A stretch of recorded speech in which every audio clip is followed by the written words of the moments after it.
Hola, ¿qué tal? Muy buenas noches. Le doy la bienvenida a nuestro espacio Escriba y Lea, este programa del canal educativo que le propone un acercamiento al universo del arte, la literatura y la historia. Como siempre, contamos con un prestigioso panel de profesores universitarios que está integrado por el doctor Raúl Lombana Rodríguez, el doctor Félix Julio Alfonso López y el máster en Ciencias Históricas Dagoberto Rodríguez Abrantes. Buenas noches, profesores, un placer de estar de nuevo con ustedes aquí en Escriba y Lea. Ahora vamos a recordar el momento en que uno de nuestros panelistas en el programa anterior formuló la pregunta para el televidente. Veamos. ¿Cuál es el nombre del ladrón que convirtió a la Mona Lisa de Leonardo da Vinci en un ícono universal al robarla del Museo del Louvre en 1911 y en qué lugar la mantuvo escondida hasta ser descubierto? En este momento aparece en su pantalla la persona ganadora del concurso para el televidente.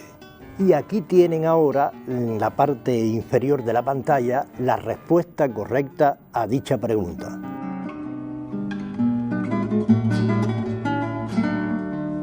Comenzamos ya con el primer tema de esta noche. Para este tema, el televidente cuenta con información visual. El mismo fue enviado por Ricardo Blanco Suárez a través de nuestras redes sociales. Y a los profesores les informo que deben determinar una obra de arte. Como siempre, comienza con la ronda de preguntas el profesor Lombana. Sí, buenas noches, Israel. Una obra de arte producida en nuestra era. Sí. Con posterioridad a la Edad Antigua. Sí. Con posterioridad a la Edad Media. Correcto. Con posterioridad al año 1789. También. Siglos XIX, XX o lo que va del vigorizado siglo XXI. De uno de ellos. Siglo XX. Sí. Siglo XX americano. No. O sea, estamos buscando una obra de arte euroasiática. Sí. Europea. Correcto. Europea. De la Europa continental. Sí. De algún país con costas. Sí. Con costas al mar Mediterráneo. No. Entonces, ¿esta obra de arte es algún país que podría tener costas, Israel, al mar Negro? Sí, sí. ¿Es una obra rusa o soviética, en la era soviética ya? Sí. ¿Esta obra de arte podría ser una obra cinematográfica? Exactamente. Podríamos decir que es una obra cinematográfica soviética, Sí. ya de la era soviética. De la era soviética. Su director es un importante director soviético. Exactamente. Yo le voy a decir el más importante en estos primeros años, porque después hay muchos directores soviéticos muy buenos en la historia del cine. Es una obra de Sergei Eisenstein. Exacto. El acorazado Potemkin o Octubre. Es una de ellas. Una de dos. El acorazado Potemkin. Es el acorazado Potemkin.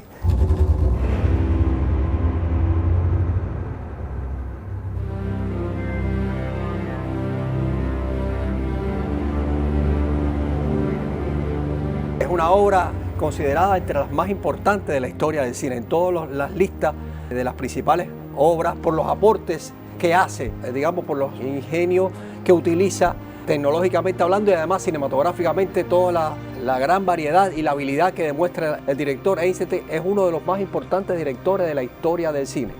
Es una película silente. Yo habitualmente se la pongo a mis estudiantes cuando doy ese curso en la universidad. Es una película que está narrando los sucesos del acorazado Potemkin y de la Revolución de 1905. Es una obra excelente, después como Octubre, que refleja todos los sucesos de Octubre. Es una obra que tiene que ver, cualquier amante del cine tiene que ver estas dos obras que le estoy mencionando de Sergei Eisenstein. Recordar simplemente que estamos en el centenario de la realización de ese magnífico filme que se hizo precisamente en el año 1925, hace ya un siglo, utilizando técnicas cinematográficas que resultaron extremadamente novedosas en ese momento, relacionadas con el montaje de la película, con la narración de la película. Y en el mismo lugar, buena parte de las escenas, en el mismo lugar donde ocurrió la revolución de 1900. Y utilizando muchas veces actores no profesionales también, que es otro mérito del cine soviético de aquellos años. Felicitamos al panel y en especial al profesor Dagoberto por haber determinado esta obra de arte, la película soviética El acorazado Potemkin. Y ahora pasamos a nuestro segmento de información literaria, que como siempre prepara y conduce el licenciado Fernando Rodríguez Sosa. Buenas noches. La editorial Letras Cubanas del Instituto Cubano del Libro, en la colección Biblioteca del Pueblo, ha publicado la 5ª edición del libro que hoy les comento. Me refiero a la novela Hombres sin Mujer, de Carlos Montenegro, obra publicada por vez primera en México en 1938. En 20 capítulos, esta narración presenta un nítido fresco de la violencia, la tortura, la degradación vivida en una cárcel. Hombres sin Mujer nace a partir de una experiencia personal del autor, cuando fue confinado a 12 años de prisión en el Castillo del Príncipe, en la capital cubana, condenado por homicidio. Carlos Montenegro nace en Galicia, España, en 1900. Se establece con su familia en Cuba desde edades muy tempranas y fallece en Miami, Estados Unidos, en 1981. De formación autodidacta, se vinculó al ejercicio periodístico. Ocupó cargos de dirección en publicaciones periódicas cubanas y fue corresponsal de la revista Mediodía en la Guerra Civil Española. En su bibliografía aparecen obras como El Renuevo y otros cuentos, Dos barcos y Los héroes. Hombres sin Mujer es indudablemente una obra clásica de la narrativa cubana de la pasada centuria. Una novela formidable, como la definió el poeta, ensayista y promotor cultural Roberto Fernández Retamar, quien además aseguró que es la más extraordinaria novela que haya escrito nunca un cubano. Les recomiendo la lectura de la novela Hombres sin Mujer de Carlos Montenegro, que publica en la colección Biblioteca del Pueblo, la editorial Letras Cubanas del Instituto Cubano del Libro. Gracias por acompañarme y nos vemos en un próximo encuentro. De inmediato pasamos ya al segundo tema de esta noche aquí en Escriba y Lea. Para este tema no hay información visual. El mismo fue enviado por Graciela Mederos Puente, que vive en Artemisa. Gracias a Graciela por enviarnos este tema. Profesores, corresponde ahora determinar un personaje célebre. Tiene la palabra el profesor Félix Julio. Este personaje célebre es un personaje real. Es real. Alcanza su celebridad en nuestra era. Sí. En algún momento posterior a la Edad Antigua. Posterior. A la Edad Media. También. A la Revolución Francesa. Sí. Entre los siglos XIX y XXI. Sí. En dos de ellos. En dos de ellos. Puede ser siglo XIX y XX. Sí. Este personaje es un personaje americano. Sí. De la América Latina. Sí. Insular. Sí. Cubano. No. No se ha determinado si es hombre o mujer todavía. No. ¿Es una mujer? Es una mujer. De alguna de las islas del Caribe que no es Cuba. Exactamente, profesor. Ya. Pero es del Caribe de habla hispana. Sí. De estos dos países, o República Dominicana o Puerto Rico. De uno de ellos. Dominicana. Sí. Y esta mujer, Israel, se destaca en la cultura, en sentido general. Sí. Y también en sentido estrecho. También. Es una escritora o artista. Sí.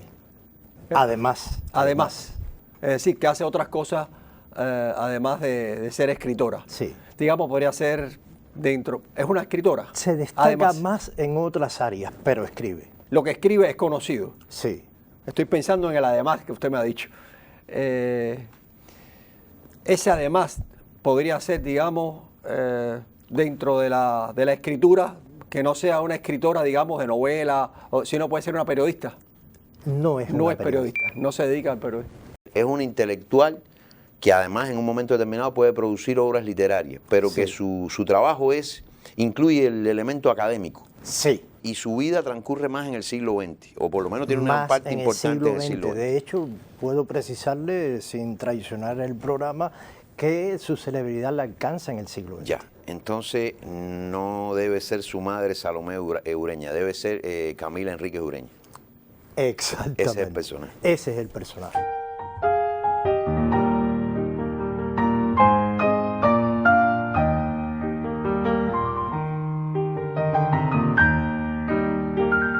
Camila Enríquez Ureña es una de las grandes intelectuales que ha dado América Latina. Es famosa por un libro que se llama Feminismo, yo creo que se llama así mismo el libro, ¿no? Que lo impresionante, Israel, porque ahora se publica o se divulga el libro y quizás no llame tanto la atención, lo llamativo es cómo esta mujer llevó a cabo una defensa de las causas feministas también en el ámbito académico, teórico, no solo en las luchas sociales y por la cuestión de principios, en la cuestión del enfrentamiento al machismo tradicional, sino académicamente. Esto es una gran académica, ella tenía cátedras en universidades norteamericanas, cátedras en su propio país, y vivió buena parte de su vida en Cuba, desarrolló su vida en Cuba. De hecho, si mal no recuerdo, cuando triunfa la revolución, ella renuncia a una cátedra importante que tenía en algún lugar, en una universidad importante de Estados Unidos, no recuerdo si en Columbia, si en importante, donde además había ejercido cargos, o sea, era una figura académicamente reconocida del mundo de las letras, porque ella tiene que ver con el mundo de la filología, y escribió muchos libros de teoría literaria sobre Dante, sobre Shakespeare, y bueno, escribía sobre feminismo. Fue una luchadora social también por estos derechos, pero vivió mucho tiempo en Cuba y cuando triunfa la revolución ella renuncia a esa cátedra y viene, y yo creo que trabaja en el Ministerio de Educación, organiza los planes de estudios de literatura o algo así. También, pero trabajó en la Universidad de La Habana. En el caso de Camila Enríquez Ureña, que es la hermana de Max y de Francisco y de los hermanos Ureña, que vienen de un matrimonio muy conocido del expresidente dominicano Enrique J. Carvajal y Salomé Ureña, que fue la primera figura que yo pensé, francamente, que es una gran poetisa dominicana. A mí particularmente me gusta mucho, ¿no? Y hay que decirlo porque creo que es justo.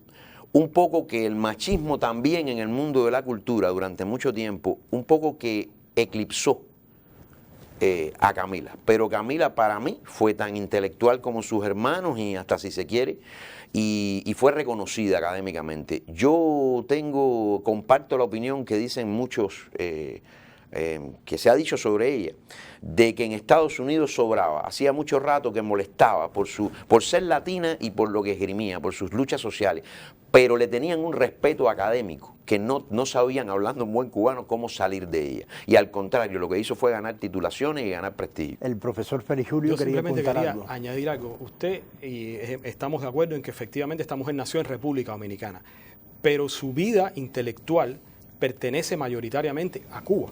Igual que sucede con su hermano Max, no así con Pedro, que tuvo cargos diplomáticos y vivió en Brasil, en Argentina y en otros países, pero en el caso de Camila y de Max, el grueso de su aporte como intelectuales y de su trascendencia en la obra que dejaron pertenece a Cuba. Por lo tanto, estarían dentro de ese rango de los dominicanos cubanos, entre los cuales no solamente hay intelectuales, hay también políticos, y como todos somos profesores de la Universidad de La Habana, el magisterio de Camila en la Universidad de La Habana fue fundamental en la formación de las jóvenes generaciones de graduados de la Escuela de Artes y Letras que surge después de la reforma universitaria. Y ella tiene una influencia notable en todos esos intelectuales como Guillermo Rodríguez Rivera, Luisa Campuzano y otros que fueron sus alumnos y que después se convirtieron ellos mismos en grandes profesores universitarios. Bien, pues felicitamos al panel, esta vez de manera especial al doctor Lombana por haber determinado el segundo tema de esta noche.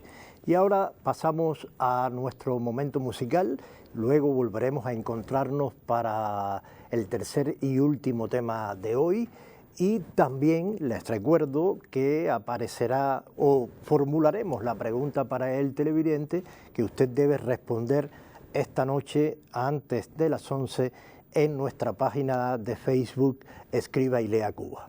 Ahora la música.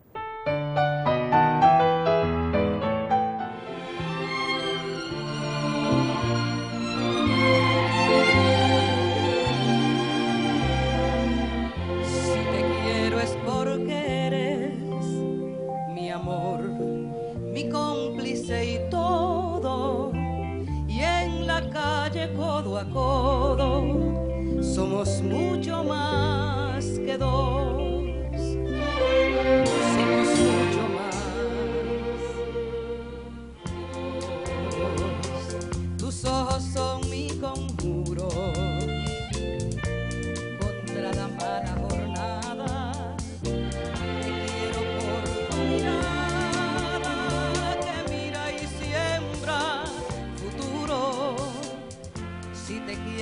porque eres mi amor, mi cómplice y todo.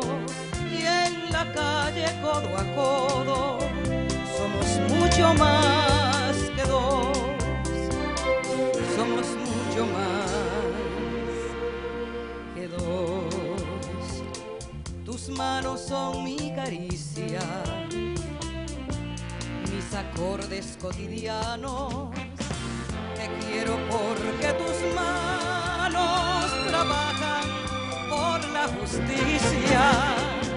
Tu boca que es tuya y mía, tu boca no se equivoca. Te quiero porque tu boca sabe gritar rebeldías. Si te quiero es porque eres mi amor, mi cómplice y todo. Y en la calle codo a codo somos mucho más que dos. Somos mucho más que dos. Y por tu rostro sincero y tu paso vagabundo y tu llanto por el mundo, porque eres pueblo, te quiero. Y porque amor no es aureola ni cándida moraleja, y porque somos pareja que sabe que no estás sola. Te quiero en mi paraíso, es decir, que en mi país la gente viva feliz, aunque no tenga permiso. Si te quiero es porque eres mi amor, mi cómplice y todo.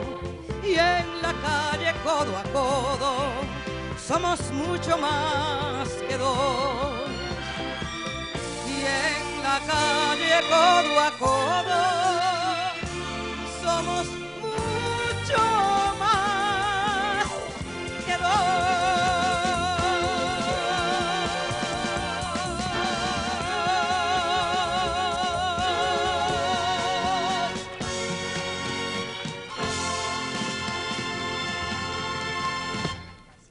Ya estamos listos para el tercer tema de esta noche, para el cual usted cuenta con información visual. El mismo fue enviado por Angelina Ferrer, que vive en Almendares Playa, aquí en La Habana.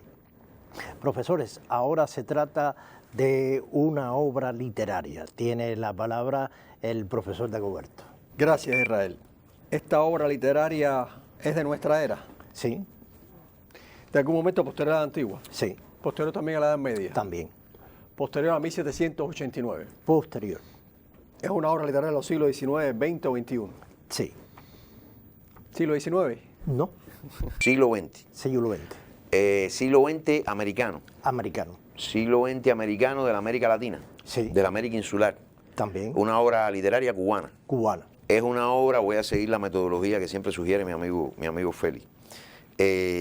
Una obra escrita en prosa primero. Sí, Y dentro de la prosa puede ser prosa reflexiva o prosa de ficción. de una de ellas. Se por trata en este caso, de una obra de ficción. supuesto. Sí, sí, O sea, estamos hablando de una novela o un cuento. sí. Esta obra pertenece a la segunda mitad del siglo XX. Esta es una obra que pertenece a la primera mitad del siglo A la primera XX. mitad del siglo XX. El autor es un hombre Sí, y es un autor conocido. es un autor conocido, porque se desarrolló en el medio literario de una manera amplia. En el siglo XX cubano y sobre todo en la primera mitad hay varios autores que sí son muy conocidos, no tanto por la notoriedad que pueda tener su nombre, sino por la trascendencia que tiene su obra. Ya en 1950, por ejemplo, Alejo Carpentier ha escrito varias de sus obras iniciales, pero por la respuesta que usted me da, voy a pensar que no es Alejo Carpentier. No, no es. Porque Carpentier sí cumple los dos requisitos, es decir, es muy conocido, muy popular y al mismo tiempo tiene una obra de gran trascendencia. Entonces, tendríamos que pensar en algunos de los autores de las primeras generaciones republicanas, que están claramente definidas por la generación del naturalismo, que empieza a escribir alrededor de la revista Cuba Contemporánea, 1910, se le conoce también con ese nombre, con el nombre de la generación de 1910, o la generación que viene inmediatamente después, que son los autores realistas, donde se encuentran los nombres de Lobeira, de Carrión, de Luis Felipe Rodríguez y otros en esa lista, ¿no? Es posterior. Es posterior. Es posterior, claramente posterior. Sí, al menos la obra específica. Estaríamos hablando entonces de una obra de la década del 30 o del 40. Sí. Y no hemos determinado si es cuento o novela. No. ¿Es una novela? Sí, es una novela. Es una novela. Es una novela. Y es una novela donde hay elementos realistas. Sí. Donde aparece dibujada artísticamente la realidad del país con un acento crítico. Sí. Si pudiéramos incluirlo dentro de la corriente de la crítica social en la literatura cubana. Pudiera ser, pero realmente es una novela que recrea algún momento de la historia. Algún momento de la historia. Sí. O sea, podríamos considerarla incluso una novela histórica. Sí. Una novela histórica. Aunque mantiene su tono de ficción. Sí, claro. No, las novelas históricas Sí. construyen ficciones que tienen un basamento en la historia. Yo voy a descartar entonces novelas como Fotuto o Papaíto Mayarí, que sí son novelas claramente de un acento social, ¿no? El autor de esta novela puede ser José Antonio Ramos. No, profesor. No es José Antonio Ramos. Los hechos que narra esta novela tienen que ver con los sucesos de la Revolución del 33. No. No tiene que ver con el No, machadato. no. El contexto en el que transcurre la historia que se cuenta en la novela es un contexto que, retomando sus palabras, tiene que ver con un momento concreto de la historia de Cuba. Sí. O sea, es una historia de ficción que ocurre, ¿no?, en un contexto que fue real de algún momento importante de la historia de Sí. Cuba. Exacto. Infiero que si no está relacionado con la Revolución del 30, tampoco está relacionado con con otros sucesos revolucionarios de la década anterior. No. Por tanto, puede ser que los sucesos, que el ámbito histórico en que ocurre sea un ámbito anterior al siglo XX. Exacto. ¿Es un ámbito que tiene que ver con las guerras de independencia de Cuba? No. No. Tiene que ver de alguna manera con la esclavitud. Exactamente. El autor de esa novela es Lino Novas Calvo. Exactamente. Y la novela se llama Pedro Blanco el Negrero. Pedro Blanco el Negrero.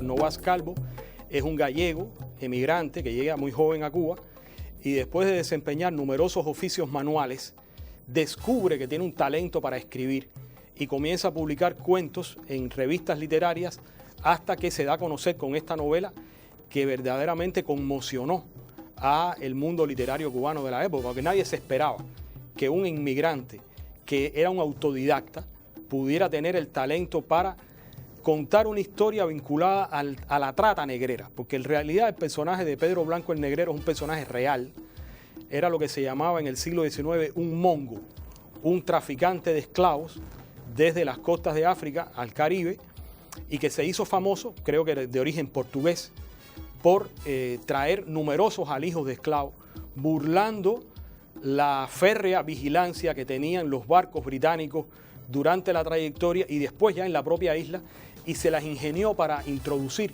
esos cargamentos de esclavos en Cuba, sobornando, por supuesto, a las autoridades coloniales, que eran las que permitían que eso ocurriera. Y la novela narra las peripecias, las aventuras de este personaje, que era un personaje además violento, era un personaje verdaderamente cruel, y que luego tuvo descendencia en Cuba, y de la cual ha escrito también un libro de investigación histórica muy importante a la profesora María del Carmen Barcia, que se puede leer en paralelo con la novela. O sea, la novela de Lino Novas Calvo es la ficción y el libro de María del Carmen Barcia es la reconstrucción de la biografía histórica de ese personaje. El profesor Urbana. Por una cuestión didáctica, ¿no? Que al menos yo, estoy casi seguro que mis compañeros también, ¿no? Le sugiero a cualquier persona que se interese por los temas de historia de Cuba que tienen que ver con la colonia, pero particularmente con lo que dijo Félix, con el tema de la esclavitud, que no dejen de leerlo. Porque aunque básicamente es una novela biográfica, diría yo, ¿no? O sea, es para contar la historia de un personaje histórico. Que tiene todas estas características que dice Félix, a través del seguimiento del personaje, te teje la red completa, ¿no? Cosa que también ocurre con la obra reciente de la doctora Barcia de manera magistral. Pero te van tejiendo, son textos que aunque sean de ficción, te van tejiendo cómo funcionaba todo el sistema de la trata, que por cierto estaba prohibido, porque el Congreso de Viena lo había prohibido, pero ilegalmente se practicaba de manera abierta. Este hombre tenía operaciones en África, estaba de hecho enclavado en África y tenía propiedades aquí en Cuba, ¿no? Y el libro te describe perfectamente con cantidades, con precios, con cuánto ganaban por la venta de un esclavo, cómo se producían las transacciones, quiénes eran los mediadores, quiénes participaban. Y eso es un tema muy importante, porque la esclavitud es quizás lo más abominable, el régimen más abominable que ha conocido la especie humana, y hay que saber cómo funcionaba. Y cómo funcionaba incluso de manera abierta, a pesar de que era ilegal, ¿no? Y eso es muy, muy importante porque tiene mucho que ver con el llamado comercio triangular, con la historia que marca una parte de la naturaleza de Latinoamérica, de la herida latinoamericana, que tiene difícil solución y que es una marca muy profunda, porque la huella de la esclavitud en los seres humanos, en la especie humana, es demasiado profunda. Bien, pues felicito una vez más al panel y en esta ocasión de manera especial al profesor Félix Julio Alfonso López, que es precisamente quien va a formular esta noche la pregunta para el televidente. Bueno, vamos a quedarnos en el ámbito de la historia de Cuba del siglo XIX. Yo quisiera que los televidentes contestaran a quién representa la única escultura ecuestre femenina que existe en Cuba y dónde se encuentra ese monumento.